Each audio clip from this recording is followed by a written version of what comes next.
After plus two Malayalam YouTube ചാനലിലോട്ട് എല്ലാവർക്കും സ്വാഗതം. കഴിഞ്ഞ വീഡിയോയിൽ നമ്മൾ ഇൻട്രൊഡക്ഷൻ പറഞ്ഞു. അപ്പോൾ നഴ്സിംഗ് കരിയറിനെ കുറിച്ച് സംസാരിക്കുമ്പോൾ നമ്മൾ ആദ്യം മനസ്സിലാക്കേണ്ട കാര്യം, ആദ്യത്തെ ചോദ്യം എന്താണ് BSc നഴ്സിംഗ് എന്നുള്ളതാണ്. ഇത് ആർക്കൊക്കെയാണ് എടുക്കാൻ പറ്റുന്നത് എന്നുള്ളത് വളരെ ഇമ്പോർട്ടൻ്റ് ആയിട്ടുള്ള ഒരു ചോദ്യമാണ്. പ്ലസ് ടു കഴിഞ്ഞ എല്ലാ കുട്ടികൾക്കും നഴ്സിംഗ് മേഖലയിലോട്ട് വരാൻ പറ്റത്തില്ല. ഞാൻ പറയുന്നത് BSc നഴ്സിംഗിന്റെ കാര്യമാണ്. പ്ലസ് ടു കഴിഞ്ഞ ഏതൊരു കുട്ടിക്കും നഴ്സ് ആവാനും പറ്റും. അതാണ് ജനറൽ നഴ്സിംഗ് മിഡ്വൈഫറി എന്ന് പറയുന്നത്. GNM എന്ന് പറയുന്നതിന് സയൻസ് നിർബന്ധമല്ല. BSc നഴ്സിംഗ് എന്ന് പറയുന്ന കോഴ്സിന് സയൻസ് നിർബന്ധമാണ്. അതായത് എക്സ്പെഷ്യലി നമ്മൾ ഫിസിക്സ്, കെമിസ്ട്രി, ബയോളജി സബ്ജക്റ്റുകൾ പഠിച്ചിരിക്കണം. ജനറൽ നഴ്സിംഗ് മിഡ്വൈഫറി എന്ന് പറയുന്ന കോഴ്സിന് നമുക്ക് എനി പ്ലസ് ടു ആണ്. പ്ലസ് ടു പാസ്സായ ഏത് കുട്ടിക്കും ആ കോഴ്സിലോട്ട് വരാൻ പറ്റും. അപ്പോൾ ആദ്യം തന്നെ ഇത് പറയാനുള്ള കാരണം എന്താ അറിയോ? നഴ്സിംഗ് മേഖലയിലോട്ട് വരാൻ ഒത്തിരി കുട്ടികൾ ആഗ്രഹിക്കുന്നുണ്ട്. നമ്മുടെ വീഡിയോ സയൻസ് കഴിഞ്ഞ കുട്ടികൾ മാത്രമല്ല കാണുന്നത്, കൊമേഴ്സും ഹ്യൂമാനിറ്റീസും ഒക്കെ കഴിഞ്ഞ കുട്ടികൾ കാണാറുണ്ട്, മെസ്സേജ് അയക്കാറുണ്ട്. അപ്പോൾ അതുകൊണ്ടാണ് ആദ്യം തന്നെ ഈ കാര്യം പറഞ്ഞത്.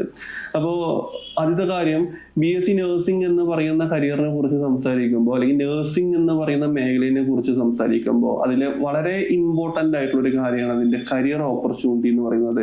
പഠിച്ചിറങ്ങുന്ന ഏത് വിദ്യാർത്ഥിക്കും നല്ല ജോലി കിട്ടുന്നുണ്ട്. ഇൻ ദ സെൻസ് ഓഫ് ആരും വെറുതെ ഇരിക്കുന്നില്ല. അപ്പൊ അതാണ് നഴ്സിംഗിന്റെ ഏറ്റവും വലിയ പ്രത്യേകത. നമുക്ക് ലോകത്ത് എവിടെ പോയാലും ജോലി കിട്ടുന്ന ഒരു കരിയറാണ് നഴ്സിംഗ് എന്ന് പറയുന്നത്. അതാണ് ഈ കോഴ്സിന്റെ ഏറ്റവും വലിയ മഹിമ. അതായത് വളരെ സിമ്പിൾ ആയിട്ട് പറയുകയാണെന്നുണ്ടെങ്കിൽ 2019-20 കാലഘട്ടത്തിൽ കൊറോണ വന്നു. കൊറോണ വന്ന സമയത്ത് ഒന്ന് ചിന്തിച്ചാൽ മനസ്സിലാവും, ലോകം മൊത്തം സ്റ്റക്കായി. എയർപോർട്ടുകൾ വർക്ക് ചെയ്യുന്നില്ല, ഷിപ്പിംഗ് വർക്ക് ചെയ്യുന്നില്ല.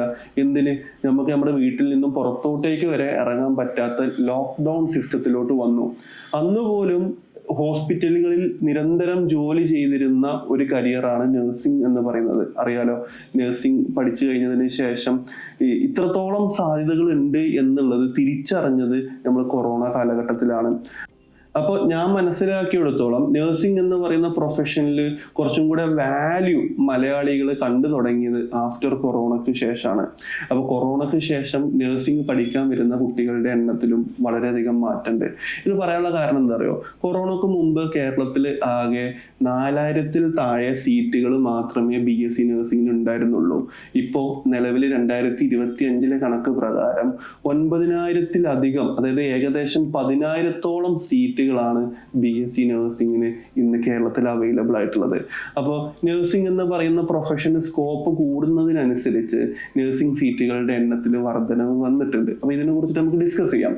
അപ്പോൾ ആദ്യത്തെ കാര്യം, നഴ്സിംഗ് എന്ന് പറയുന്ന കോഴ്സ് ഞാൻ ആദ്യം പറഞ്ഞ പോലെ തന്നെ ലോകത്ത് എവിടെ പോയാലും ജോലി കിട്ടുന്ന, നമുക്ക് ഗവൺമെന്റ് സൈഡിലാണെങ്കിലും പ്രൈവറ്റ് സൈഡിലാണെന്നുണ്ടെങ്കിലും ഇനിയിപ്പോൾ ക്ലിനിക്കുകളിലാണെങ്കിലും നമുക്ക് എവിടെ വേണമെങ്കിലും വർക്ക് ചെയ്യാൻ പറ്റുന്ന ഒരു പ്രൊഫഷനാണ് നഴ്സിംഗ് എന്ന് പറയുന്നത്. അപ്പോൾ നഴ്സിംഗിന്റെ സ്കോപ്പിനെ കുറിച്ചിട്ട് ഒന്നും പറയാനില്ല. നല്ല കോളേജിൽ വാലിഡ് ആയിട്ടുള്ള അപ്രൂവൽസും കാര്യങ്ങളൊക്കെ ഉള്ള കോളേജിൽ പഠിച്ചിറങ്ങുന്ന ഏതൊരു കുട്ടിക്കും നഴ്സിംഗ് എന്ന് പറയുന്നത് ഒരു പ്രൊഫഷനായിട്ട് മുന്നോട്ടേക്ക് കൊണ്ടുപോകാൻ പറ്റും. അപ്പോൾ നഴ്സിംഗിന്റെ സ്റ്റാർട്ടിങ് സാലറിനെ കുറിച്ചിട്ട് ഇപ്പോൾ ഈ ഇടയായിട്ട് വാർത്തകളിലൊക്കെ നമ്മൾ കണ്ടു. കാരണം കോഴിക്കോട് ഒരു പ്രശസ്ത ഹോസ്പിറ്റലിന് മുന്നിൽ നഴ്സുമാർ സമരം ചെയ്ത് അവരുടെ സാലറി കൂട്ടി മേടിച്ചു. അപ്പോൾ സാലറിയുടെ കാര്യത്തിലോട്ട് വരുന്ന സമയത്ത് നഴ്സിംഗിന് കേരളത്തിൽ സാലറി വളരെ കുറവാണ്. പ്രൈവറ്റ് സെക്ടറിലെ കാര്യമായിട്ട് പറയുന്നത്, സാലറി വളരെ കുറവാണ്. അപ്പൊ അത് സ്വാഭാവികമായിട്ടും നമുക്ക് എല്ലാവർക്കും അറിയുന്ന കാര്യമാണ്. അപ്പൊ സാലറി ആഗ്രഹിച്ച് നാട്ടിൽ വർക്ക് ചെയ്യുന്ന ആൾക്കാർക്ക് ചിലപ്പോൾ നഴ്സിംഗ് സാറ്റിസ്ഫൈ ചെയ്യാൻ പറ്റണമെന്നില്ല. അപ്പൊ ഈ ഒരു സമരത്തിന്റെ ഒരു ആഫ്റ്റർ എഫക്റ്റ് ആയിട്ട് നഴ്സിംഗ് സാലറി 25,000 രൂപയിലധികം ആക്കിയിട്ടുണ്ട്. അപ്പൊ പെർ മന്ത് സാലറി മിനിമം ഒരു 25,000 രൂപ മുതൽ 35,000 രൂപ വരെ സ്റ്റാർട്ടിംഗ് സാലറി ലഭിക്കാൻ ചാൻസ് ഉള്ള ഒരു കോഴ്സാണ് നഴ്സിംഗ് എന്ന് പറയുന്നത്. പിന്നെ ഗവൺമെന്റിൽ, ഇപ്പൊ കേരളത്തിലുള്ള ഗവൺമെന്റ് ഹോസ്പിറ്റലിൽ നഴ്സായിട്ട് ജോബ് ചെയ്യാൻ പറ്റും. PSc എക്സാം എഴുതിയിട്ടാണ് നമ്മൾ കയറുന്നത്. എങ്ങനെ പോയാലും ഒരു 40,000 എബോവ് സാലറി മിനിമം കിട്ടും ഗവൺമെന്റിൽ. ഇനിയിപ്പോ എയിംസ് പോലുള്ള സ്ഥാപനങ്ങൾ ഉണ്ടല്ലോ, all India institute of medical science, അല്ലെങ്കിൽ സെൻട്രൽ റെയിൽവേ ഹോസ്പിറ്റൽസ്, അതുപോലെ തന്നെ ജിപ്മർ, വെല്ലൂർ പോലുള്ള, നിംഹാൻസ് പോലുള്ള ഒത്തിരി മറ്റുള്ള സെൻട്രൽ ഗവൺമെന്റിന്റെ അണ്ടറിൽ വരുന്ന ഹോസ്പിറ്റൽസ് ഉണ്ട്. ഇവ എയിംസിന്റെ ഒക്കെ റിക്രൂട്ട്മെന്റ് എക്സാം ഒക്കെ എഴുതിയിട്ട് നമുക്ക് നേഴ്സായിട്ട് ജോലി കിട്ടുകയാണെങ്കിൽ എങ്ങനെ പോയാലും ഒരു 70,000 80,000 എബോവ് സാലറി സ്റ്റാർട്ടിങ് കിട്ടും. അപ്പോൾ നഴ്സിംഗിന് സാലറി ഉണ്ടോ എന്ന് ചോദിച്ചാൽ ആക്ച്വലി മാന്യമായിട്ടുള്ള സാലറി ലഭിക്കാൻ ചാൻസ് ഉള്ള ഒരു കോഴ്സാണ് നഴ്സിംഗ് എന്ന് പറയുന്നത്. ഇനിയിപ്പോൾ കേരളത്തിന് പുറത്തോട്ടേക്ക് നോക്കുന്ന സമയത്ത് കേരളത്തിലാറ് സാലറി നമുക്ക് കിട്ടും. അതുപോലെ തന്നെ ഇനി ഇന്ത്യക്ക് പുറത്തോട്ടേക്ക് നോക്കുന്ന സമയത്ത് ഡിപ്പെൻസ് ഓൺ പല രാജ്യങ്ങളിലും ഒരു മാസം 1 ലക്ഷം രൂപ മുതൽ 1.5 ലക്ഷം രൂപ, 2 ലക്ഷം രൂപ, 3 ലക്ഷം രൂപയൊക്കെ സാലറി മേടിക്കുന്ന ഒരുപാട് നഴ്സസ് ഉണ്ട്. അപ്പോൾ ഇതാണ് സാലറിയുടെ കാര്യം. നമ്മൾ എവിടെയാണോ വർക്ക് ചെയ്യുന്നത്, ഏത് ഹോസ്പിറ്റലിലാണോ വർക്ക് ചെയ്യുന്നത്, ഏത് ലൊക്കാലിറ്റിയിലാണോ വർക്ക് ചെയ്യുന്നത്, അതൊക്കെ ഡിപ്പെൻഡ് ചെയ്തിട്ടാണ് സാലറിയുടെ കാര്യം വരുന്നത്. ഇനി അടുത്ത ഇമ്പോർട്ടൻ്റ് ആയിട്ടുള്ള മറ്റൊരു ക്വസ്റ്റ്യൻ ആണ് നഴ്സിംഗിൽ എന്തൊക്കെയാണ് പഠിക്കാനുള്ളത് എന്നുള്ളത്. നഴ്സിംഗിൽ ഒരു മനുഷ്യ ശരീരത്തിലെ ഇമ്പോർട്ടൻ്റ് ആയിട്ടുള്ള എല്ലാ കാര്യങ്ങളും പഠിക്കാനുണ്ട്. അപ്പോൾ കേരള യൂണിവേഴ്സിറ്റി ഓഫ് ഹെൽത്ത് സയൻസിന്റെ അപ്ഡേറ്റഡ് ആയിട്ടുള്ള സിലബസ് ഞാൻ താഴെ PDF ലിങ്ക് കൊടുക്കാം. നഴ്സിംഗ് പഠിക്കാൻ ആഗ്രഹിക്കുന്ന ഏതൊരു കുട്ടിയാണെങ്കിലും ആ ലിങ്ക് വഴി അത് ഓപ്പൺ ആക്കി ഫസ്റ്റ് ഇയറിൽ 2 സെമസ്റ്റർ വെച്ചിട്ട്, സെക്കൻഡ് ഇയറിൽ 2 സെമസ്റ്റർ, തേർഡ് ഇയറിൽ 2 സെമസ്റ്റർ, ഫോർത്ത് ഇയറിൽ 2 സെമസ്റ്റർ, ടോട്ടൽ 8 സെമസ്റ്ററിൽ എന്തെല്ലാം സബ്ജക്റ്റുകളാണ് പഠിക്കാനുള്ളത് എന്നുള്ളത് നിങ്ങളൊന്ന് ക്രോസ് ചെക്ക് ചെയ്യുക. മെയിൻ ആയിട്ടുള്ള സബ്ജക്റ്റുകൾ പറഞ്ഞുതരാം. നഴ്സിംഗിലെ anatomy, physiology, microbiology, biochemistry, pathology, fundamental of nursing, psychology, sociology, പിന്നെ community health nursing, gynaecology, pharmacology, surgical nursing, mental health nursing പോലുള്ള ഒരുപാട് സബ്ജക്റ്റുകൾ നഴ്സിംഗിൽ പഠിക്കാനുണ്ട്. അപ്പോൾ സിലബസിനെ കുറിച്ചിട്ട് പറയുന്ന സമയത്ത് ഒരു MBBS ഡോക്ടർ എത്രത്തോളം പഠിക്കാനുണ്ടോ അത്രയൊന്നും നഴ്സിംഗിൽ പഠിക്കാനില്ല. എന്നാൽ ഏകദേശം ആ ഒരു ലെവലിൽ നഴ്സുമാർക്ക് പഠിക്കാനുണ്ടാവും. കാരണം ഫാർമസ്യൂട്ടിക്കലിലെ കുറച്ച് സബ്ജക്റ്റുകളും പിന്നെ സർജറിയുമായിട്ട് ബന്ധപ്പെട്ടിട്ടുള്ള കുറച്ച് ബുക്സും അതുപോലെ തന്നെ കുറച്ച് സബ്ജക്റ്റുകളിൽ നോക്കുന്ന സമയത്ത് MBBS ആയിട്ട് കമ്പയർ ചെയ്യുമ്പോൾ കുറച്ച് കുറവായിരിക്കും. എന്നാൽ പോലും നഴ്സിംഗിന് ഒരു മനുഷ്യ ശരീരത്തിലെ എല്ലാ കാര്യങ്ങളും പഠിക്കാനുണ്ടാവും. അപ്പോൾ അതാണ് സിലബസ്. സിലബസ് ഞാൻ താഴെ ഡിസ്ക്രിപ്ഷനിൽ PDF അപ്ലോഡ് ചെയ്യാം. നിങ്ങളതൊന്ന് വാച്ച് ചെയ്യുക, അത് റീഡ് ചെയ്യുക. നഴ്സിംഗ് പഠിക്കാൻ ആഗ്രഹിക്കുന്ന കുട്ടികൾ അതിനെ കുറിച്ച് മനസ്സിലാക്കുക. ഈ മറ്റൊരു ഇമ്പോർട്ടൻ്റ് ആയിട്ടുള്ള ഒരു ചോദ്യം, ഗവൺമെന്റ് കോളേജും അതുപോലെ തന്നെ പ്രൈവറ്റ് കോളേജ്, നഴ്സിംഗ് കോളേജും തമ്മിലുള്ള വ്യത്യാസം എന്താണെന്നുള്ളത് ഒത്തിരി കുട്ടികൾ ചോദിക്കാറുണ്ട്. അപ്പോൾ ഗവൺമെന്റ് കോളേജ് എന്ന് പറയുമ്പോൾ ഫീസ് വളരെ കുറവായിരിക്കും. കേരളത്തിൽ 14 ഗവൺമെന്റ് കോളേജുകളുണ്ട്. പക്ഷെ നല്ല കോമ്പറ്റീഷനാണ്. എല്ലാ കുട്ടികളും ഗവൺമെന്റ് കോളേജിലോട്ടുള്ള അപേക്ഷ കൊടുക്കും. അപ്പോൾ പ്രൈവറ്റ് കോളേജ് എന്ന് പറയുമ്പോൾ നല്ല പ്രൈവറ്റ് കോളേജ് ആണെങ്കിൽ ഗവൺമെന്റ് ഹോസ്പിറ്റലിലുള്ള ഫെസിലിറ്റീസ് പ്രൈവറ്റ് കോളേജസിന് സ്വാഭാവികമായിട്ടുണ്ടാവും. അപ്പോൾ അതിനനുസരിച്ചിട്ട് അവിടെ ഫീസും ഉണ്ടാവും. ഇതാണ് ബേസിക്കലി ഉള്ള വ്യത്യാസം. അപ്പോൾ ഇനി മറ്റൊരു ചോദ്യം, എങ്ങനെയാണ് നല്ലൊരു കോളേജ് സെലക്ട് ചെയ്യുക എന്നുള്ളത് വളരെയധികം ഇമ്പോർട്ടൻ്റ് ആയിട്ടുള്ള ചോദ്യമാണ്. അപ്പോൾ കോളേജ് സെലക്ട് ചെയ്യുന്നതിനെ കുറിച്ച് സംസാരിക്കുമ്പോൾ കോളേജ് സെലക്ഷൻ കോളേജുകളെ നമുക്ക് 3 രീതിയിൽ കാറ്റഗറൈസ് ചെയ്യാം. ഫസ്റ്റ്, അതിൽ വളരെ ഇമ്പോർട്ടൻ്റ് ആയിട്ടുള്ള കാര്യമാണ്, ഏതൊരു നഴ്സിംഗ് കുട്ടികളും മനസ്സിലാക്കേണ്ട ഒരു കാര്യമാണ് കോളേജ് എങ്ങനെ സെലക്ട് ആക്കണം എന്നുള്ളത്. അപ്പോൾ ഒന്നാമത്തെ കാര്യം, ഇപ്പോൾ നമ്മൾ +1 +2 പഠിക്കുന്ന പോലെ അല്ല ഒരു പ്രൊഫഷണൽ കോഴ്സ് പഠിക്കുക എന്ന് പറയുന്നത്. അപ്പോൾ ഒന്നാമത്തെ വളരെ പ്രധാനപ്പെട്ട കാര്യം എന്ന് പറയുന്നത്, കോളേജുകളെ നമുക്കൊരു 3 രീതിയിൽ കാറ്റഗറൈസ് ചെയ്യാം. അതിൽ ഒന്നാമത്തെ രീതി എന്ന് പറയുന്നത് മെഡിക്കൽ കോളേജുകളാണ്. മെഡിക്കൽ കോളേജ് എന്ന് പറയുമ്പോൾ നഴ്സിംഗ് കുട്ടികൾക്ക് അതെങ്ങനെ ഉപകാരപ്പെടും? മെഡിക്കൽ കോളേജ് എന്ന് പറയുമ്പോൾ നിങ്ങൾ ചിന്തിക്കുന്ന പോലെ വലിയ ഹോസ്പിറ്റലും അങ്ങനെയൊന്നും ആവണമെന്നില്ല. മെഡിക്കൽ കോളേജ് എന്ന് പറഞ്ഞാൽ എന്താണ്? ഇത് ഒരുപാട് കുട്ടികൾ തെറ്റിയിരിക്കുന്ന ഒരു ചോദ്യമാണ്. മെഡിക്കൽ കോളേജ് എന്ന് പറയുമ്പോൾ നന്നാവും എന്നുള്ളത്. എല്ലാ മെഡിക്കൽ കോളേജുകളും നല്ലതൊന്നുമല്ല. അപ്പോൾ മെഡിക്കൽ കോളേജ് എന്ന് പറയുമ്പോൾ അവിടെ മെഡിസിൻ പഠിക്കുന്ന കുട്ടികളുണ്ടാവും. മെഡിസിൻ എന്ന് പറഞ്ഞാൽ എന്താ? MBBS പഠിക്കുന്ന കുട്ടികളുള്ള കോളേജിന്, MBBS പഠിക്കുന്ന കുട്ടികളുള്ള കോളേജിനാണ് നമ്മൾ മെഡിക്കൽ കോളേജ് എന്ന് പറയുക. അപ്പോൾ കോഴിക്കോട് ഗവൺമെന്റ് മെഡിക്കൽ കോളേജിൽ BSc നഴ്സിംഗ് പഠിക്കുകയാണെന്ന് പറയണമെന്നുണ്ടെങ്കിൽ കോഴിക്കോട് ഗവൺമെന്റ് കോളേജ്, അവിടെ മെഡിസിൻ പഠിക്കുന്ന കോളേജ് ഉണ്ട്. അവിടെ Kozhikode government nursing college separate ആയിരിക്കും. അപ്പൊ നഴ്സിംഗ് കോളേജിലായിരിക്കും BSc നഴ്സിംഗ് പഠിക്കുന്നത്. മനസ്സിലായില്ല? എല്ലാവരും പറഞ്ഞു ഞാൻ കോഴിക്കോട് ഗവൺമെന്റ് മെഡിക്കൽ കോളേജിലാണ് നഴ്സിംഗ് പഠിക്കുന്നതെന്ന്. പക്ഷെ ആക്ച്വലി കോഴിക്കോട് ഗവൺമെന്റ് നഴ്സിംഗ് കോളേജിലാണ് നഴ്സിംഗ് പഠിക്കുക. മെഡിക്കൽ കോളേജിൽ MBBS ആണ് പഠിക്കുന്നത്. ഈ ഒരു വ്യത്യാസം എല്ലാ നഴ്സിംഗ് കുട്ടികളും മനസ്സിലാക്കണം. അപ്പൊ കുറെ ആൾക്കാർ നിങ്ങളെ വിളിച്ചിട്ട് പറയുന്നുണ്ടാവും, ഇന്ന മെഡിക്കൽ കോളേജിൽ നഴ്സിംഗ് സീറ്റ് ഉണ്ട്. സത്യമായിരിക്കും, മെഡിക്കൽ കോളേജിലുള്ള ഒരു സ്ഥാപനത്തിന്റെ ഭാഗമായിട്ട് മറ്റൊരു സ്ഥാപനത്തിൽ നഴ്സിംഗ് സീറ്റ് ഉണ്ടാവും. അപ്പൊ ഇത് നമ്മൾ വളരെയധികം നല്ല രീതിയിൽ ചിന്തിക്കേണ്ട കാര്യമാണ്. അപ്പോൾ ഇങ്ങനത്തെ ഒരു സിറ്റുവേഷൻ വരുന്ന സമയത്ത് ഇപ്പോൾ കോഴിക്കോട് ഗവൺമെന്റ് മെഡിക്കൽ കോളേജുമായിട്ട് ബന്ധപ്പെട്ട അതേ ക്യാമ്പസ് തന്നെ നഴ്സിംഗ് പഠിക്കുമ്പോൾ അവിടെയുള്ള മെഡിസിൻ പഠിക്കുന്ന കുട്ടികൾക്ക് കിട്ടുന്ന അതേ ഫെസിലിറ്റീസും എക്സ്പോഷറും അവിടെ പഠിക്കുന്ന നഴ്സിംഗ് കുട്ടികൾക്കും കിട്ടും. അപ്പോൾ അതുകൊണ്ടാണ് ഒന്നാമത്തെ കാറ്റഗറി ഓഫ് കോളേജസ് നമ്മൾ മെഡിക്കൽ കോളേജസ് എന്ന് പറയുന്നത്. മെഡിക്കൽ കോളേജസിന്റെ അണ്ടറിൽ വരുന്ന നഴ്സിംഗ് കോളേജിൽ പഠിക്കുമ്പോൾ നമുക്ക് അവിടെ MBBS ഒക്കെ പഠിക്കുന്ന കുട്ടികൾക്ക് കിട്ടുന്ന അതേ എക്സ്പോഷർ കിട്ടാനുള്ള ചാൻസ് ഉണ്ട്. അപ്പൊ എല്ലാ മെഡിക്കൽ കോളേജും നല്ലതാണെന്ന് വെച്ചാൽ അല്ല, അതും മനസ്സിലാക്കണം. കോളേജ് സെലക്ട് ചെയ്യുമ്പോഴാണ് വളരെയധികം നമ്മൾ തീരുമാനങ്ങൾ എടുക്കേണ്ടത്. അതുപോലെ തന്നെ രണ്ടാമത്തെ ടൈപ്പ് ഓഫ് നഴ്സിംഗ് കോളേജ് എന്ന് പറയുന്നത് MBBS പഠിക്കുന്ന കുട്ടികൾ ഉണ്ടാവില്ല, പക്ഷേ നല്ലൊരു ഹോസ്പിറ്റൽ ഉണ്ടാവും. നല്ല ഹോസ്പിറ്റൽ എന്ന് പറയുമ്പോൾ അടിപൊളി എക്സ്പോഷർ കിട്ടുന്ന എമർജൻസി ഡിപ്പാർട്ട്മെന്റ് മുതൽ cardiology, neurology, nephrology, oncology, ophthalmology, gynaecology എന്നൊക്കെ പറഞ്ഞിട്ട് പീഡിയാട്രിക്സ് എന്നൊക്കെ പറഞ്ഞിട്ട് എല്ലാ ഡിപ്പാർട്ട്മെന്റും അവൈലബിൾ ആയിട്ടുള്ള വലിയൊരു ഹോസ്പിറ്റലിന്റെ അണ്ടറിൽ നമുക്ക് അവിടെ നഴ്സിംഗ് കോളേജ് മാത്രമേ ഉണ്ടാവുള്ളൂ. ചിലപ്പോൾ MBBS മെഡിസിൻ പഠിക്കുന്ന കുട്ടികൾ ഉണ്ടാവില്ല. അതായത് മെഡിക്കൽ കോളേജ് ഉണ്ടാവത്തില്ല, പക്ഷെ നഴ്സിംഗ് കോളേജ് ഉണ്ടാവും, നഴ്സിംഗ് പഠിക്കാൻ പറ്റും. നല്ലതാണ്. ഇനി മൂന്നാമത്തെ ഒരു കാറ്റഗറി ഓഫ് നഴ്സിംഗ് കോളേജ് എന്ന് പറയുന്നത് ഇൻസ്റ്റിറ്റ്യൂഷൻസ് ആണ്. അതായത് ഒരു സ്ഥാപനം അവിടെ നഴ്സിംഗ് റൺ ചെയ്യുന്നുണ്ട്, അവർക്ക് സ്വന്തമായിട്ട് ഹോസ്പിറ്റൽ ഉണ്ടാവില്ല. അപ്പൊ അവരെന്ത് ചെയ്യും, പുറമേ ഉള്ള ഹോസ്പിറ്റലായിട്ട് ടൈ അപ്പ് ചെയ്തിട്ട് അവരെന്ത് ചെയ്യും, അവിടെ ക്ലിനിക്കൽ ട്രെയിനിങ് കൊടുക്കും. അപ്പൊ ഇതും നല്ലതാണ്, കാരണം ഇങ്ങനത്തെ കോളേജിലും പഠിക്കുന്നതിൽ തെറ്റൊന്നുമില്ല. പക്ഷേ ശ്രദ്ധിക്കേണ്ട കാര്യം എന്താ വെച്ചാൽ പുറമേ കൊടുക്കുന്ന ഹോസ്പിറ്റൽ നല്ലതാണോ അല്ലേ എന്നുള്ളതാണ് നമ്മൾ പ്രധാനമായിട്ടും ചെക്ക് ചെയ്യേണ്ടത്. കാരണം പല ആൾക്കാരും വിളിക്കുന്ന സമയത്ത് പറയുന്ന ഹോസ്പിറ്റലിൽ ആവില്ല ചിലപ്പോൾ വിദ്യാർത്ഥികൾക്ക് എക്സ്പോഷർ കിട്ടുന്നത്. ചിലപ്പോൾ ആ ടൈപ്പ് ഉള്ള ഹോസ്പിറ്റലിൽ 1-2 വർഷം കഴിഞ്ഞതിന് ശേഷം ആ ടൈപ്പ് നഷ്ടപ്പെട്ടാൽ പിന്നീട് കൊടുക്കുന്നത് നല്ല ഹോസ്പിറ്റലാണോ എന്നൊക്കെ ചെക്ക് ചെയ്യണം. അപ്പോൾ വാലിഡ് ആയിട്ടുള്ള കാര്യം, നല്ല കോളേജ് എങ്ങനെ സെലക്ട് ചെയ്യാന്ന് ചോദിക്കുകയാണെന്നുണ്ടെങ്കിൽ നല്ല രീതിയിൽ അന്വേഷിക്കണം. നമ്മൾ നേരിട്ട് ചെന്ന് കോളേജുകളും അവിടുത്തെ ഫെസിലിറ്റീസും അവിടെ പഠിക്കുന്ന കുട്ടികളോട് അന്വേഷിക്കുക, അവിടുത്തെ ടീച്ചേഴ്സിനോട് അന്വേഷിക്കുക, ഹോസ്പിറ്റലിൽ പേഷ്യൻസ് ഉണ്ടോ നോക്കണം. ഇങ്ങനെയൊക്കെ നോക്കിയിട്ടാണ് നമ്മൾ നഴ്സിംഗ് സെലക്ട് ചെയ്യേണ്ടത്, അല്ലെങ്കിൽ നഴ്സിംഗ് കോളേജ് സെലക്ട് ചെയ്യേണ്ടത്. ഇത് വളരെയധികം ഇമ്പോർട്ടൻ്റ് ആയിട്ടുള്ള കാര്യമാണ്. അതേപോലെ തന്നെ നഴ്സിംഗ് പഠിക്കുമ്പോൾ നഴ്സിംഗിന് നല്ലൊരു കോളേജ് നോക്കി അഡ്മിഷൻ എടുത്തിട്ട് കാര്യമില്ല. അതിന് ഒത്തിരി അഫിലിയേഷൻസ് നമ്മൾ ചെക്ക് ചെയ്യാണ്ട്. ഈ നഴ്സിംഗ് പഠിപ്പിക്കുന്നത് ഏത് യൂണിവേഴ്സിറ്റിയുടെ അണ്ടറിലാണ് ആ കോളേജ് റൺ ചെയ്യുന്നത് എന്നുള്ളത് വളരെ പ്രധാനപ്പെട്ടതാണ്. യൂണിവേഴ്സിറ്റിയുടെ സർട്ടിഫിക്കറ്റ് നമ്മൾ പഠിച്ചിറങ്ങുന്ന സമയത്ത് നമുക്ക് യൂണിവേഴ്സിറ്റിയുടെ സർട്ടിഫിക്കറ്റാണ് കിട്ടുന്നത്, കോളേജിന്റെ സർട്ടിഫിക്കറ്റ് അല്ല. അപ്പൊ യൂണിവേഴ്സിറ്റി വളരെയധികം പ്രധാനപ്പെട്ട കാര്യമാണ്. ഇനി അതുപോലെ തന്നെ ഈ യൂണിവേഴ്സിറ്റിന്റെ അണ്ടറിലുള്ള നമ്മൾ സെലക്ട് ചെയ്തിട്ടുള്ള ഈ പെർട്ടിക്കുലർ കോളേജിന് INC ഇന്ത്യൻ നഴ്സിംഗ് കൗൺസിലിങ്ങിന്റെ അഫിലിയേഷൻ അല്ലെങ്കിൽ അതിന്റെ അപ്രൂവൽ ഉണ്ടോ എന്നുള്ളത് നമ്മൾ ചെക്ക് ചെയ്യണം. അത് ലേറ്റസ്റ്റ് ആയിട്ടുള്ള അപ്രൂവൽ ഉണ്ടോ എന്നുള്ളത് വളരെ ഇമ്പോർട്ടൻ്റ് ആയിട്ട് ചെക്ക് ചെയ്യേണ്ട കാര്യമാണ്. അതേപോലെ തന്നെ എല്ലാ സ്റ്റേറ്റിനും അതാത് സ്റ്റേറ്റിന് ഒരു നഴ്സിംഗ് കൗൺസിലിംഗ് ഉണ്ട്. ആ നഴ്സിംഗ് കൗൺസിലിംഗിലെ ലിസ്റ്റിൽ ഈ നഴ്സിംഗ് കോളേജ് ഉണ്ടോ എന്നുള്ളത് ചെക്ക് ഔട്ട് ചെയ്യണം. ഇതാണ് വളരെ ഇമ്പോർട്ടൻ്റ് ആയിട്ട് ചെക്ക് ചെയ്യേണ്ട കാര്യങ്ങൾ.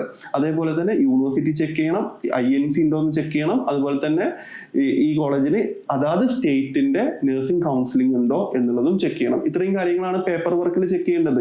അതിലേറെ ഇമ്പോർട്ടൻ്റ് ആയിട്ടുള്ള കാര്യം അവിടെ പഠിപ്പിക്കാൻ അധ്യാപകരുണ്ടോ, അതായത് പഠിപ്പിക്കാൻ ടീച്ചേഴ്സ് ഉണ്ടോ, വാലിഡ് ആയിട്ടുള്ള ടീച്ചേഴ്സ് ഉണ്ടോ, അതുപോലെ തന്നെ പഠിച്ചിറങ്ങുന്ന കുട്ടികൾ പാസ് ആവുന്നുണ്ടോ, പഠിക്കുന്ന കുട്ടികൾക്ക് ലാബ് കിട്ടുന്നുണ്ടോ. അപ്പോൾ +1 +2 പഠിക്കുന്ന കുട്ടികൾക്ക് ഇപ്പോൾ നമുക്ക് ബോട്ടണിക്ക് ലാബ് ഉണ്ട്, സുവോളജിക്ക് ലാബ് ഉണ്ട്, അതുപോലെ തന്നെ കെമിസ്ട്രിക്കും മാത്സിനും ഫിസിക്സിനും ഒക്കെ ലാബ് ഉണ്ട്. ഇതേപോലെ തന്നെ നഴ്സിംഗിലോട്ട് വരുന്ന സമയത്ത് fundamental of nursing lab, anatomy lab, physiology lab, നഴ്സിംഗിന് ആവശ്യമായിട്ടുള്ള ഒരുപാട് ലാബുകൾ ആവശ്യമുണ്ട്. അപ്പൊ ലാബുള്ള കോളേജിൽ പഠിക്കുമ്പോൾ കുറച്ചും കൂടി നമുക്ക് ഇൻഡെപ്ത് ആയിട്ട് പഠിച്ചെടുക്കാൻ പറ്റും. അപ്പൊ ലാബുകൾ ഉണ്ടോ, അതുപോലെ തന്നെ നല്ല ഇൻഫ്രാസ്ട്രക്ചർ ആണോ, അതുപോലെ തന്നെ ഹോസ്റ്റൽ സൗകര്യം നല്ലതാണോ, ഹോസ്റ്റലിൽ കൊടുക്കുന്ന ഭക്ഷണം നല്ലതാണോ എന്നുള്ളതൊക്കെ ചെക്ക് ചെയ്തിട്ട് വേണം നല്ലൊരു നഴ്സിംഗ് കോളേജ് സെലക്ട് ചെയ്യാൻ. അപ്പൊ അതിനെ കുറിച്ചുള്ള ഡൗട്ടുകളും അറിയില്ലേ, എന്തെങ്കിലും ഡൗട്ടുകളോ കാര്യങ്ങളോ ഉണ്ടെന്നുണ്ടെങ്കിൽ താഴെ നമ്മുടെ നമ്പർ കൊടുത്തിട്ടുണ്ട്, നിങ്ങൾക്ക് ഫർദർ ആയിട്ടുള്ള ഡീറ്റെയിൽസ് വിളിച്ച് അന്വേഷിക്കാം. ഇനി അതുപോലെ തന്നെ വളരെ ഇമ്പോർട്ടൻ്റ് ആയിട്ടുള്ള ചോദ്യമാണ്, കേരളത്തിൽ എത്രത്തോളം കോളേജുകൾ ഉണ്ട്, എത്ര സീറ്റുകൾ ഉണ്ട്, എങ്ങനെയാണ് കേരളത്തിൽ അഡ്മിഷൻ എടുക്കുക, നഴ്സിംഗിന് എങ്ങനെയാണ് ജോയിൻ ചെയ്യേണ്ടതെന്ന് അറിയാത്ത ഒത്തിരി കുട്ടികളുണ്ട്. അപ്പോൾ വളരെ സിമ്പിളായിട്ട് കാര്യങ്ങൾ പറഞ്ഞുതരാം. കേരളത്തിൽ ടോട്ടൽ 165 നഴ്സിംഗ് കോളേജുകളുണ്ട്. ഈ 165 നഴ്സിംഗ് കോളേജിൽ 14 ഗവൺമെന്റ് കോളേജ് ഉണ്ട്. 165 ടോട്ടൽ നഴ്സിംഗ് കോളേജ്. അതിൽ 14 ഗവൺമെന്റ് കോളേജ് ഉണ്ട്. അത് government college of nursing Kozhikode, അതായത് കോഴിക്കോട് ഗവൺമെന്റ് മെഡിക്കൽ കോളേജിന്റെ അണ്ടറിൽ, അല്ലെങ്കിൽ അതിന്റെ കൂട്ടത്തിൽ വരുന്ന ഗവൺമെന്റ് മെഡിക്കൽ കോളേജ് കണ്ണൂര്, പരിയാരത്ത്, അതുപോലെ തന്നെ government medical college Thrissur, government nursing college Thrissur, Ernakulam, ഇങ്ങനെ 14 ജില്ലക്കും 14 നഴ്സിംഗ് കോളേജുകൾ ഗവൺമെന്റ് സൈഡിലുണ്ട്. അതുപോലെ തന്നെ പ്രൈവറ്റ് കോളേജസ് ഉണ്ട്. പിന്നെ അതുപോലെ തന്നെ CPAS, CMET എന്ന് പറഞ്ഞ കാറ്റഗറിയിലൊക്കെ വരുന്ന കോളേജുകളൊക്കെ, എല്ലാ കോളേജുകളും കൂട്ടിയാൽ 165 കോളേജുകളുള്ളത്. ഈ 165 കോളേജിൽ പല കോളേജുകളും പുതിയ കോളേജാട്ടോ. കാരണം പണ്ട് മുതലേ ഈ 165 കോളേജൊന്നുമില്ല. ഓരോ വർഷം 20-30 കോളേജ് വെച്ച് കൂടിയാണ് ഇപ്പോ ഈ 165 കോളേജുകളിലായിട്ട് 9,935 seat Kerala university of health സയൻസിന്റെ അണ്ടറിലുള്ളത്. അപ്പൊ ഞാൻ പറഞ്ഞില്ലേ, അതായത് കേരളത്തിലുള്ള എല്ലാ കോളേജും നല്ലതാണെന്നൊന്നും നമുക്ക് പറയാൻ പറ്റൂല. ഇതൊക്കെ നിങ്ങൾ ചെക്ക് ചെയ്യണം. INC-യുടെ ലിസ്റ്റിൽ ചെക്ക് ചെയ്യണം, KMC-യുടെ ലിസ്റ്റിൽ ചെക്ക് ചെയ്യണം. ഇപ്പോൾ കഴിഞ്ഞ വർഷം പുതുതായിട്ട് സ്റ്റാർട്ട് ചെയ്ത കോളേജ് ഉണ്ട് 2025. അപ്പൊ സ്വാഭാവികമായിട്ടും നിങ്ങൾ ജോയിൻ ചെയ്യുന്ന സമയത്ത് നിങ്ങളുടെ സീനിയർ ആയിട്ട് ഒരു ബാച്ച് ഉണ്ടാവത്തുള്ളൂ. അല്ലെങ്കിൽ 2024 സ്റ്റാർട്ട് ചെയ്ത കോളേജ് ആകുമ്പോൾ 2 വർഷമായിട്ട് അവിടെ കോളേജ് സ്റ്റാർട്ട് ചെയ്തിട്ടുണ്ട്. ഒരു ബാച്ച് പോലും പാസ് ഔട്ട് ആവാത്ത കോളേജുകളും കേരളത്തിലുണ്ട്. അപ്പോൾ വളരെയധികം കോളേജ്, ഇപ്പൊ LBS എന്ന് പറയുന്ന ആപ്ലിക്കേഷൻ വഴിയാണ് കേരളത്തിൽ അഡ്മിഷൻ എടുക്കാൻ പറ്റുന്നത്. എന്താണ് LBS എന്ന് പറയുന്നത്? ഇപ്പൊ നീറ്റ് എക്സാമോ കീം എക്സാമോ മറ്റുള്ള ഒരു എൻട്രൻസ് എക്സാമോ നഴ്സിംഗിനില്ല. അതെല്ലാവരും മനസ്സിലാക്കണം. കേരളത്തിൽ അഡ്മിഷൻ കിട്ടുന്നത് പണ്ടത്തെ പോലെ തന്നെയാണ്. +2ന്റെ മാർക്കിന്റെ അടിസ്ഥാനത്തിൽ, +2 മാത്രം മാർക്കിന്റെ അടിസ്ഥാനത്തിൽ, അതായത് +1ന്റെ മാർക്ക് നോക്കൂല. അപ്പൊ +2ലെ മാത്രം മാർക്കിന്റെ അടിസ്ഥാനത്തിലാണ് കേരളത്തിൽ അഡ്മിഷൻ കിട്ടുക. BSc നഴ്സിംഗ് ഉൾപ്പെടെ ഒരു 15ഓളം പാരാമെഡിക്കൽ കോഴ്സുകളുണ്ട്. Physiotherapy, occupation therapy, audiology and speech language pathology, optometry, perfusion technology, cardiovascular technology, medical lab technology എന്നൊക്കെ പറഞ്ഞിട്ട് ഒരു 10-15ഓളം പാരാമെഡിക്കൽ കോഴ്സുകളുണ്ട്. അപ്പോ എങ്ങനെയാണ്? +2ന്റെ മാർക്കിന്റെ അടിസ്ഥാനത്തിലാണ്. +2ലെ മാത്രം ഫിസിക്സ്, കെമിസ്ട്രി, ബയോളജിയുടെ മാർക്ക് 360ലാണ്. അത് ഇൻഡെക്സ് മാർക്ക് കാൽക്കുലേറ്റ് ചെയ്തിട്ട് നമുക്ക് LBS അപ്ലൈ ചെയ്യാൻ പറ്റും. LBS പിന്നീട് ഒരു റാങ്ക് ലിസ്റ്റ് പുറത്തോട്ടേക്ക് വിടും. അതിൽ സ്റ്റേറ്റ് മെറിറ്റ് ഉണ്ട്, അതുപോലെ തന്നെ Ezhava category, SC ST OBC category base ചെയ്തിട്ട് നമുക്ക് അപേക്ഷ കൊടുക്കാൻ പറ്റും. റിസർവേഷൻ സീറ്റുകളിൽ LBS ആണ് നമ്മൾ കൊടുക്കുന്ന അലോട്ട്മെന്റ് പ്രകാരമാണ് നമുക്ക് കോളേജുകൾ കിട്ടുന്നത്. ഇങ്ങനെയാണ് ഇതിന്റെ ബേസിക് കാര്യം. അപ്പോൾ LBS വഴിയാണ് അഡ്മിഷൻ എടുക്കേണ്ടത്. അപ്പോൾ അതിന്റെ ഡൗട്ടും മാറി കിട്ടിയില്ലേ? പിന്നെ മാനേജ്മെന്റ് കോട്ടയിൽ ഏകദേശം കുറച്ച് കോളേജുകൾ മാനേജ്മെന്റ് സീറ്റ് വരുന്ന കോളേജുകളുണ്ട്. അതിലോട്ട് PNC MAK എന്ന് പറയുന്ന ഒരു അലോട്ട്മെന്റ് പ്രോസസ്സും ഉണ്ട്. മറ്റുള്ള അലോട്ട്മെന്റ് പ്രോസസ്സുകളെ കുറിച്ചിട്ടൊക്കെ മനസ്സിലാക്കുക. അപ്പോൾ LBS-ഉമായിട്ട് ബന്ധപ്പെട്ട, PNC MAK-ഉമായിട്ട് ബന്ധപ്പെട്ട, ക്രിസ്ത്യൻ മാനേജ്മെന്റ് അസോസിയേഷനുമായിട്ട് ബന്ധപ്പെട്ട അലോട്ട്മെന്റ് ഒക്കെ വിളിക്കുന്ന സമയത്ത് നമ്മുടെ ചാനലിൽ അതിന്റെ ഡീറ്റെയിൽസ് അപ്ലോഡ് ചെയ്യുന്നതായിരിക്കും. അതുപോലെ തന്നെ ഇതിന്റെ ഒക്കെ നോട്ടിഫിക്കേഷൻ ആദ്യം നിങ്ങളുടെ ഫോണിൽ ലഭിക്കാൻ വേണ്ടിയിട്ട് നമ്മുടെ വാട്സപ്പ് ചാനലിലും വാട്സപ്പ് ഗ്രൂപ്പുകളിലൊക്കെ ജോയിൻ ചെയ്യാം. ഇനി അടുത്തത് വളരെ ഇമ്പോർട്ടൻ്റ് ആയിട്ടുള്ള മറ്റൊരു കാര്യമാണ് നഴ്സിംഗിന്റെ ജോബ് ഓപ്പർച്യൂണിറ്റീസ് എത്രത്തോളം ഉണ്ട്. അപ്പോൾ ജോബ് ഓപ്പർച്യൂണിറ്റിയെ കുറിച്ച് പറയുകയാണെന്നുണ്ടെങ്കിൽ നമ്പർ ഓഫ് ജോബ് ഓപ്പർച്യൂണിറ്റീസ് എന്ന് പറയാം. കാരണം നമുക്ക് അത്രത്തോളം ഓപ്പർച്യൂണിറ്റി ഉള്ള ഒരു കോഴ്സാണ്. മലയാളികളുടെ അല്ലെങ്കിൽ കേരളത്തിലെ സാധാരണക്കാരുടെ വീട്ടിലെ ആൾക്കാർ രക്ഷപ്പെട്ടത് നഴ്സുമാരെ കൊണ്ടാണെന്ന് പറയാം. കാരണം ഒബ്വിയസ്ലി നല്ല റിച്ച് ആയിട്ടുള്ള ടീംസ് ഒന്നും നഴ്സിംഗിലോട്ട് അധികം പോകില്ല. കാരണം എന്താ? അവർക്ക് MBBS എബ്രോഡോ അല്ലെങ്കിൽ നാട്ടിൽ MBBS പ്രൈവറ്റ് ആയിട്ടൊക്കെ പഠിക്കാനുള്ള സാമ്പത്തികം ഉണ്ടാവും. അപ്പോൾ സാധാരണക്കാരുടെ കുടുംബത്തിലുള്ള കുട്ടികളാണ് കൂടുതലും നഴ്സിംഗിലോട്ട് വരുന്നത്. പുറത്തൊക്കെ പോയി കഴിഞ്ഞതിന് ശേഷം ഇപ്പൊ കേരളത്തിലുള്ള പല വരുമാന സ്രോതസ്സിൽ പ്രധാനപ്പെട്ട ഒന്നാണ് നഴ്സുമാരുടെ വരുമാനം എന്ന് പറയുന്നത്. ഒരു സംശയമല്ല. അപ്പോൾ ഓപ്പർച്യൂണിറ്റീസ് എപ്പോഴും ഉണ്ടാവും. പക്ഷെ ഇതിലുള്ള ഒരു ഡൗട്ട് എന്താന്ന് ചോദിക്കുകയാണെന്നുണ്ടെങ്കിൽ നമ്പർ ഓഫ് കുട്ടികൾ പഠിച്ചിറങ്ങുന്നത് കൂടുതലാണോ എന്നുള്ളതൊരു ഡൗട്ടാണ്. അപ്പോൾ അതിന് നമുക്കൊന്നും ചെയ്യാൻ പറ്റില്ല. ഗവൺമെന്റ് സൈഡിൽ ഇപ്പോൾ പണ്ടത്തെ എഞ്ചിനീയറിംഗ് പോലെയാണ് ഇപ്പൊ നഴ്സിംഗ് ആവുന്നത്. ഏകദേശം 10,000-ഓളം സീറ്റ് കേരളത്തിലുണ്ട്. 9,935 seat Kerala university of health സയൻസിന്റെ അണ്ടറിലും, പിന്നെ കൊച്ചിയിലുള്ള അമൃതയിൽ ഒരു 100 BSc നഴ്സിംഗ് സീറ്റും ഉണ്ട്. മൊത്തം 10,000-ലധികം സീറ്റാണ് കേരളത്തിന്റെ അകത്ത് മാത്രം കുട്ടികൾ പഠിക്കുന്നത്. കർണാടകത്തിലോട്ട് നോക്കുന്ന സമയത്ത് എങ്ങനെ പോയാലും ഒരു 45,000-ലധികം സീറ്റുകൾ അവിടെ ഉണ്ട്. എങ്ങനെ പോയാലും ഒരു 20,000-25,000 കുട്ടികൾ അവിടെയും മലയാളികൾ BSc നഴ്സിംഗ് പഠിക്കുന്നുണ്ട്. തമിഴ്നാട്ടിലോട്ട് പോകുന്ന സമയത്തും ഏകദേശം ഒരു 10,000-ഓളം കുട്ടികൾ BSc നഴ്സിംഗ് പഠിക്കുന്നുണ്ട്. അപ്പൊ എങ്ങനെ പോയാലും ഒരു 1,00,000-ലധികം കുട്ടികളാണ് ഓരോ വർഷം BSc നഴ്സിംഗ് ഇനി വരാൻ പോകുന്ന കാലത്ത് പഠിച്ചിറങ്ങുന്നത്. കാരണം അതിനുള്ള സ്കോപ്പ് പണ്ട് എഞ്ചിനീയറിംഗിന്റെ ഒരു അവസ്ഥ അറിയില്ലേ? പണ്ട് എഞ്ചിനീയറിംഗിന് നല്ല ഡിമാൻഡ് ഉള്ള സമയത്ത് കേരളത്തിൽ ഒരുപാട് എഞ്ചിനീയറിംഗ് കോളേജുകൾ വന്നു. എഞ്ചിനീയറിംഗ് കുട്ടികൾ ഓവർഫ്ലോ എന്ന് പറയും. അതായത് പഠിച്ചിറങ്ങുന്ന കുട്ടികളുടെ എണ്ണം കൂടി. പഠിച്ചിറങ്ങുന്ന കുട്ടികളുടെ എണ്ണം കൂടുന്നത് കൊണ്ടുള്ള പ്രശ്നം എന്താ? ജോബ് മാർക്കറ്റിലോട്ടുള്ള ഡിമാൻഡ് എന്ത് ചെയ്യും? കുറയും. അതായത് ഒരു ജോലിക്ക് ഒരു 10 വാക്കൻസി വരുന്ന സമയത്ത് 30 CV വരുന്നത്. അപ്പൊ നഴ്സിംഗ് സെലക്ട് ചെയ്യുന്ന കുട്ടികൾ ശ്രദ്ധിക്കേണ്ട കാര്യം, താല്പര്യം ഉണ്ടെങ്കിൽ മാത്രം ഇതിന് വരിക. സ്കോപ്പ് ഉണ്ട് അല്ലെങ്കിൽ പഠിച്ചിറങ്ങിയ ജോലി കിട്ടുമെന്ന് കരുതിയിട്ട് എടുക്കുമ്പോൾ ഇനി വരാൻ പോകുന്ന കാലത്ത് ഇതിന് എത്രത്തോളം സാധ്യതകൾ ഉണ്ട് എന്നുള്ളത് വളരെയധികം ഇമ്പോർട്ടൻ്റ് ആയിട്ടുള്ള ചോദ്യമാണ്. താല്പര്യമുള്ള കുട്ടികൾ മാത്രം നഴ്സിംഗിലോട്ട് വരിക. കാരണം ഇതൊരു ഓവർഫ്ലോ ആയി മാറുന്നുണ്ടോ എന്നുള്ളത് ഒരു ഡൗട്ട്ഫുൾ ആയിട്ടുള്ള കാര്യമാണ്. അപ്പോൾ ഇതാണ് ഇതിന്റെ ഓപ്പർച്യൂണിറ്റി വരുന്നത്. അപ്പോൾ ഇതിന്റെ മറ്റൊരു ഓപ്പർച്യൂണിറ്റി എന്ന് പറയുന്നത് ഹയർ എഡ്യൂക്കേഷൻ തന്നെയാണ്. ഇപ്പോൾ 10ാം ക്ലാസ് കഴിഞ്ഞതിന് ശേഷം +1 +2 നമ്മൾ എന്തിനാണ് പഠിച്ചത്? 10ാം ക്ലാസ്സിന്റെ ഹയർ എഡ്യൂക്കേഷൻ ആണ് +1 +2. ഇതേപോലെ BSc നഴ്സിംഗ് കഴിഞ്ഞതിന് ശേഷം അപ്പോൾ +1 +2ന്റെ ഹയർ എഡ്യൂക്കേഷൻ ആയിട്ടായിരിക്കും നിങ്ങൾ നഴ്സിംഗ് കാണുന്നത്. ഈ നഴ്സിംഗ് കഴിഞ്ഞാൽ നിങ്ങൾക്ക് ഹയർ എഡ്യൂക്കേഷൻ ചെയ്യാൻ പറ്റും, PG ചെയ്യാൻ പറ്റും. ഇപ്പോൾ ഡോക്ടർമാർ MBBS കഴിഞ്ഞതിന് ശേഷം പീഡിയാട്രിക്സ് എടുക്കുമ്പോൾ കുട്ടികളുടെ ഡോക്ടർ ആവുന്നു, ഗൈനക്കോളജി എടുക്കുമ്പോൾ ഗർഭിണികളുടെ ഡോക്ടർ ആവുന്നു, അല്ലെങ്കിൽ ഇനി ഓർത്തോപീഡിക്സ് എടുക്കുന്ന സമയത്ത് എല്ല് ഡോക്ടർ ആവുന്നു, ഡെർമറ്റോളജി എടുക്കുമ്പോൾ സ്കിന്നിന്റെ ഡോക്ടർ ആവുന്നു. ഇങ്ങനെ ഒരുപാട് സ്പെഷ്യാലിറ്റി ഉണ്ടല്ലോ. ഇതേപോലെ തന്നെ നഴ്സുമാർക്കും ഉണ്ട്.